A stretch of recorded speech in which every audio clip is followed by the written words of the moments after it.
আমরা কাজী সুমাইয়া আক্তারকে আমরা যথেষ্ট পরিমাণে খুবই পর্যবেক্ষণে রাখি এবং তাকে ব্যাপক জিজ্ঞাসাবাদ করি।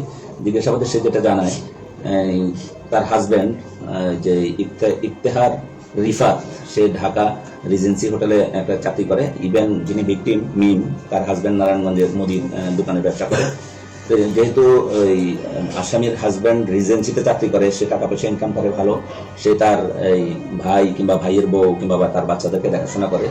এটা আসামি তেমন ভালো চোখে দেখে না যে তার হাজব্যান্ড ইনকাম করে টাকা পয়সা, এটা তার ভাইদের পিছনে বা ভাবি বাচ্চাদের পিছনে খরচ করে, এটা সে আসলে ভালোভাবে মেনে নিতে পারে না। এই বিষয়গুলো নিয়ে তাদের মধ্যে কিন্তু গোপনে গোপনে ঝগড়াঝাটি বলেন, জেলাসি বলেন, এটা তাদের মধ্যে চলতে থাকে। তো এটা সঙ্গত কারণে সম্ভবত মানুষজন কম হয়তো জানে না, ফ্যামিলির লোকজনই জানতে পারে। তো এই জেলাসি থেকেই আসলে মূলত সৃষ্টি। গত যে 14 তারিখ রাতে ওনারা কিন্তু 9:30টার সময় একসাথে খাবার দাবার, ওদের ডাইনিং টেবিলে খাবার দাবার খায়। খাওয়ার পরে ওরা 11টা সাড়ে 11টার দিকে ওনাদের হাজব্যান্ডের সাথে কথাবার্তা বলে ঘুমিয়ে পড়ে।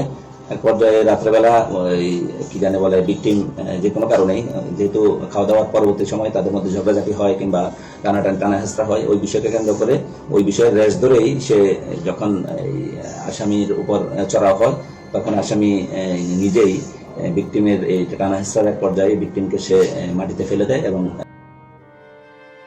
সে বলছে যে ভিকটিম অজ্ঞান হয়ে যায়, নিস্তেজ হয়ে যায়। সে ধারণা করছিল হয়তো সে অজ্ঞান হয়ে গেছে, কিন্তু পরবর্তী সে নিশ্চিত করেছে বিষয়টা এরকম। এই ঘটনায় কিংবা চুরির কথা যদিও প্রকাশিত হয়েছে, আমরা তাকে জিজ্ঞাসাবাদ করি, আসলে সে নিজে সংগঠিত করেছে, তার সাথে এই ঘটনায় কেউই জড়িত ছিল না বা কেউ তার সাথে এটা নাই। ইভেন এই ঘটনাটা ডাকাতি কিংবা চুরির কোনো ঘটনাই না।